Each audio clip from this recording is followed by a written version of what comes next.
Jack here, JBF Music and Guitar Lessons, with a new gimmick to incentivize some new subscribers. So make sure to give subscribe a click for some even more impromptu licks.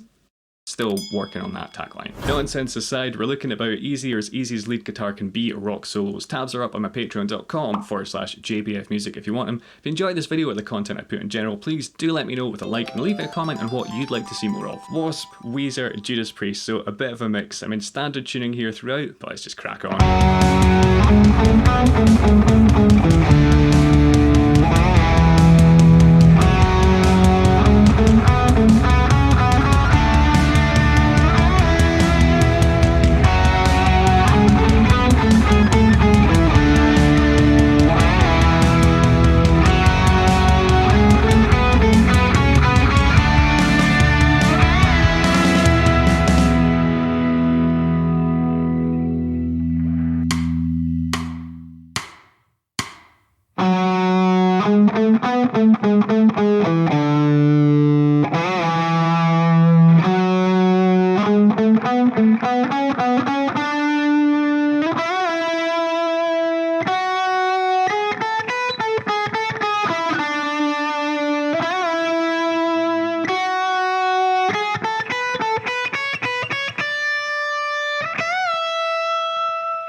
Alright, so the most simple of the bunch is Wild Child by Wasp. This is the kind of solo after the main solo. We're just going to go through it bar by bar, talk about anything that you might want to watch out for. So the first thing up, you got a little bit of vibrato here. You also want to play this entire thing, maybe a little bit palm muted and quite staccato as well, so rather than letting the notes sustain, kind of mute them. How much muting you do and how staccato you play is kind of a personal preference. Another thing to watch out for here is a lot of it's in triplet timing, so you'll notice it kind of feels staggered that. Just watch out for that. The only other things to mention, I suppose, are the bends, which are all going to be full tone bends, which can be a wee bit trickier on these thicker strings. I tend to pull them down. In fact, I don't even know if I've got enough fretboard to... Yeah, I don't have enough fretboard to bend them this way, so it has to be a down bend for me. And make sure to add in the vibrato after you do the bend as well. The timing is a wee bit tricky in bar 4, so you've just released that bend. What you want to count is 1, add 2, add 3, add 4, add. And you want to hit that note on the and of 4. You might want to play it on the first beat of bar 5, but it is in fact played slightly ahead of the beat there. But just the kind of same thing as before, but going up the scale. So here I tend to switch to using my third finger because I find it more comfortable, and it also helps me with this position shift. It means I'm not having to bend with my little finger, which admittedly I'm not particularly good at. So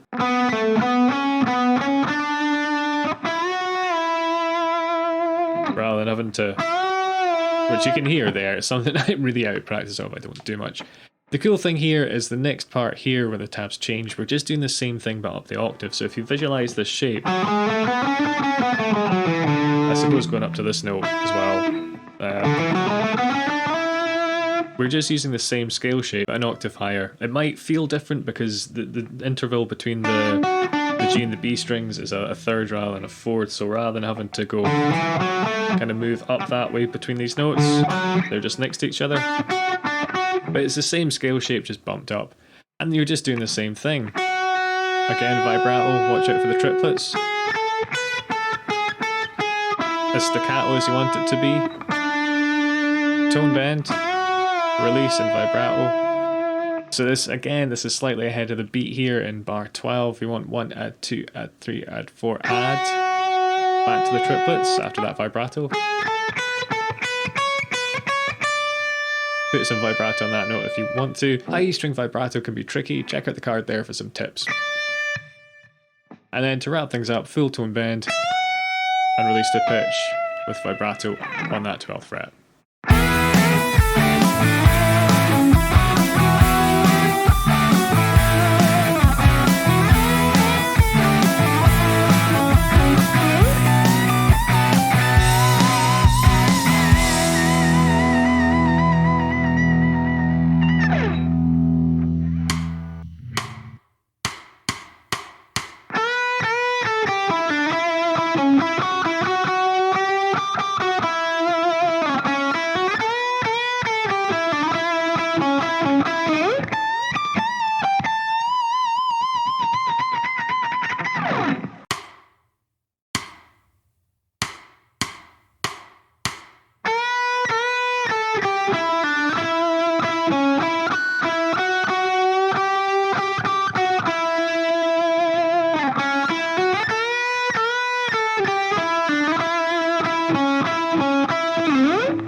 Alright, so Living After Midnight by Judas Priest. We're kind of shifting up a bit of a gear here, but as solos go, this is still a relatively straightforward one. We've got these full tone bends here. Just picking that note, pulling off that 9th to the 7th fret. And then what I like to do here is a position shift. I'm not entirely sure if this is the way they play it, but for me, this is the way I can just play it with the most consistency. And I also think it makes it a bit easier to play. So you just move up to the 9th fret here, and kind of think about bar 1 and bar 2 as almost separate things. Just think about that position shift and you'll get the lick down, I'm sure. So position shift with the vibrato. So you're just kind of bouncing between those notes. The only noteworthy thing is where it says SH up there. That's a semi-harmonic, so you bring in a wee bit of the flesh of your thumb to get a bit of a kind of pinch harmonic. So you have... Right? So just a tiny bit. Then you probably want this bend here to maybe be a quarter tone. Hit it again, and it's a half step now. And now you want to hit 2 more kind of semi-pinches or even full-on pinches. It might take a wee bit of experimenting to find out like where you are here to get the right sort of harmonic, but you hit that twice, back to pitch, standard picking. I play this bit as a position shift, so I'm down to here, hammering on those two, then just shifting back up to here, doing pretty much the same thing as before. Again, this position shift here with vibrato, then we go and slide down. This is probably the trickiest part of the solo because we're jumping from kind of here all the way up to here. The way to think about it is not worry too much about sliding down and sliding into this note. If you can get them, excellent, but just for learning the solo initially, slide down and out and then look straight for this 22nd fret and try to visualize getting there.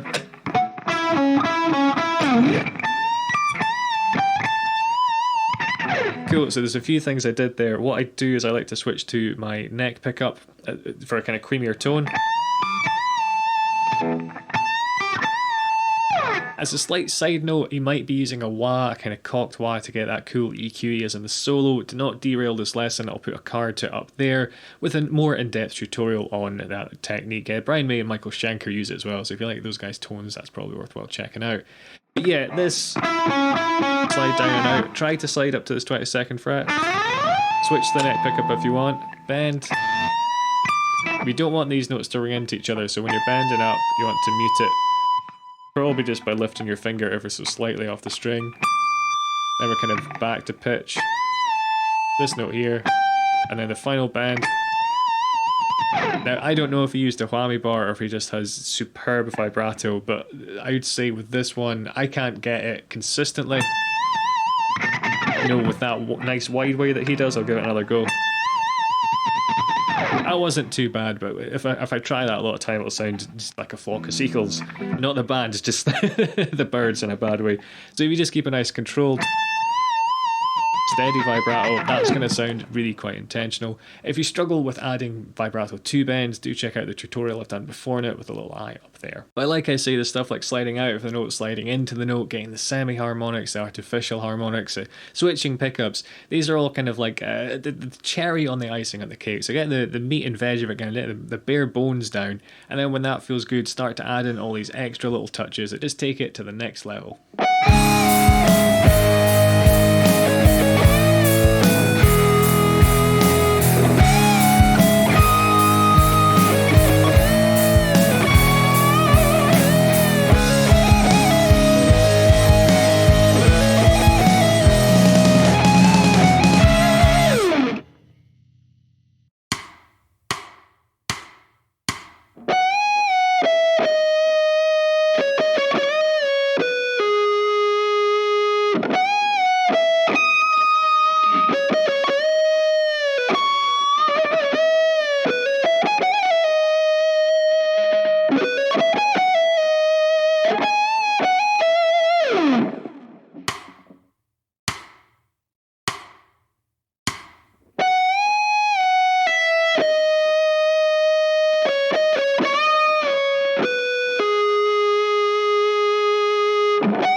Alright, now I think this is actually the hardest of the bunch, and you probably wouldn't think of that coming from Weezer, but when you get into the kind of the articulations of it and the nitty gritty, I think it is a bit trickier. There's also that legato thing at the end, which if you've not done hammer-ons and slides before, it's almost a bit like Steve Vai. For more on him, check out the eye up there. But yeah, let's dive into it bar by bar here. So to my ears, he starts slightly ahead of the beat, so that's why I've put that 19th fret there, and that is bar 25, but it's before the first beat of the solo. So instead of it being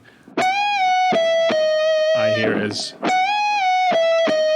so 1, 2, 3, 4.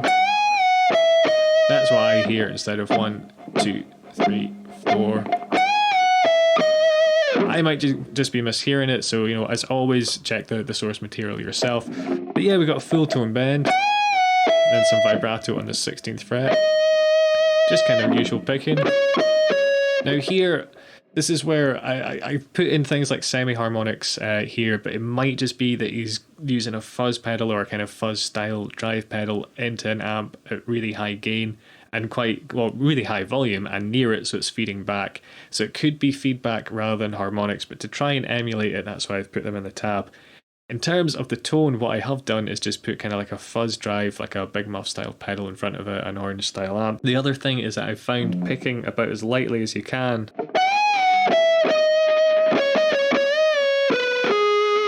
it has a kind of more authentic tone. I tend to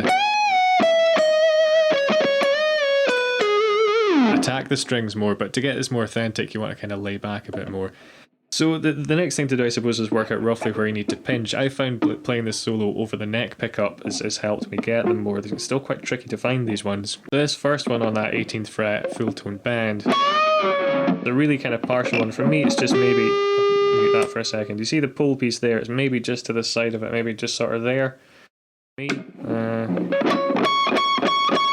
I've also opted to go on my neck pickup because I think the bridge was a bit too wild. He's got a kind of smooth tone. But if you know about Weezer's rig, which you probably do more than me, then feel free to leave it in the comments. It'd be cool to know. You got that semi-harmonic, back to pitch, pull off, and down to that 18th fret.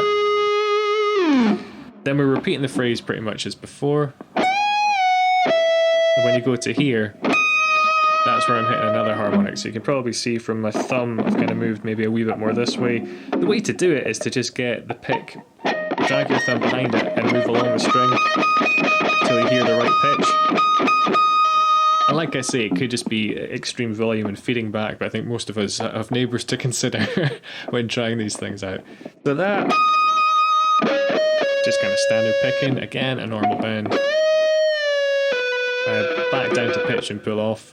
And then what you want to do is bend it again. I pull the string down here and hit a much more pronounced pinch if I can get it.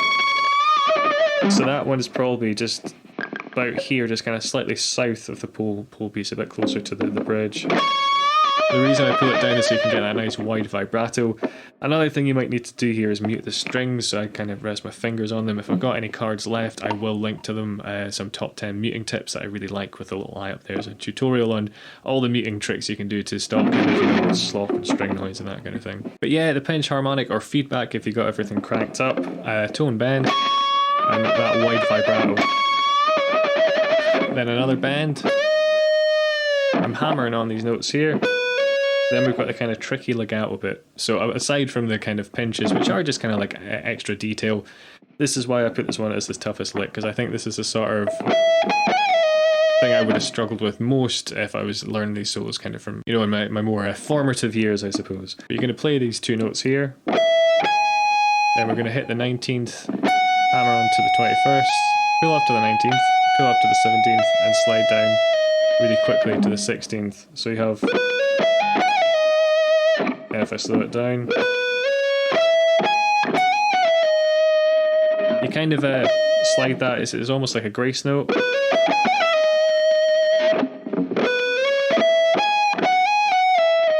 get it nice and slow, listen to the original, and I'm sure you'll be able to get the phrasing. Then there's a third guitar comes in kind of in the background. I think it's panned to the left speaker, which will be on that side. I remember the camera's mirrored image. I think I got it right this time. And that's just picking all those notes. But then back to the solo that we're actually playing, because during that we've just sustained that note with some vibrato. You're going to hammer on, pick these notes, then you're going to pick this 19th fret to the 17th, slide down to the 16th, vibrato, and semitone bend, back to pitch, 19, hammer on to 21, and then 21 on a G string, with some vibrato to finish it off. He probably slides down and out, but I might be making that up, so you need to double check me on that one. Give that a click if you want more cool licks. This has been iconic and underrated solos. That's the playlist there. But yeah, hit subscribe to keep up to date with the channel. Leave me a comment, check out the tabs on Patreon, and enable all notifications by ringing that little bell on the side if you feel so inclined. Cheers, guys.